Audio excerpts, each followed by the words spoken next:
অনেক মন ফ্রেশ হচ্ছে, এটাই খুব দরকার ছিল আমাদের জন্য। একটু গ্যাঞ্জাম থেকে মুক্ত জীবন, এই বদ্ধ জীবন থেকে আমরা বের হয়ে গেছি এখন। আর মোটামুটি গরম করছে, তো খুলে ফেলে এটা।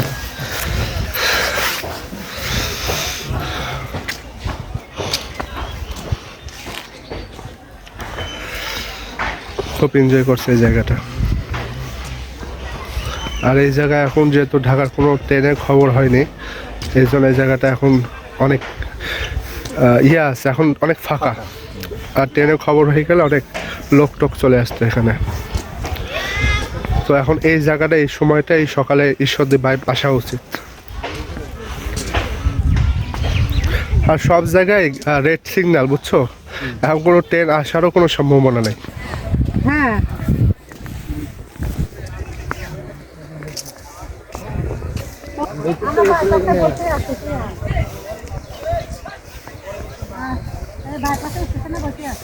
ওটা অনেক নিচে, মানে 20-30 ফিট নিচে।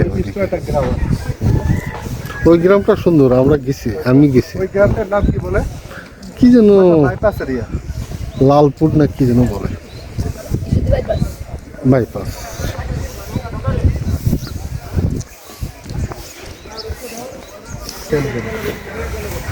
শুধু রাত্রে একটু শীত। রাতে একটু শীত পড়ে।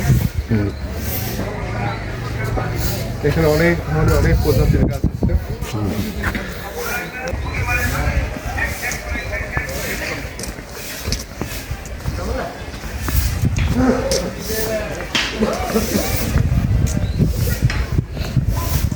গরু পাখির বাসা বাঁধেছে, কবিতরের বাসা, ওই তো পুকুরে কবিতর পালে বুনে এরা। না, পালে না, ওই যে কবুতরের পাশে থাকে। এটা পালা, এটা পালা কবিতর।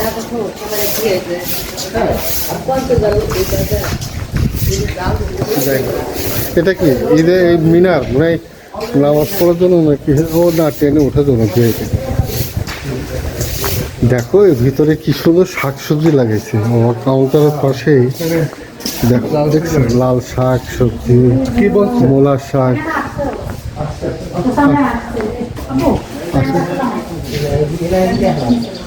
এই কেমন লাগছে বাপরে বউ তোমার বেড়াতে? ভালোই লাগছে।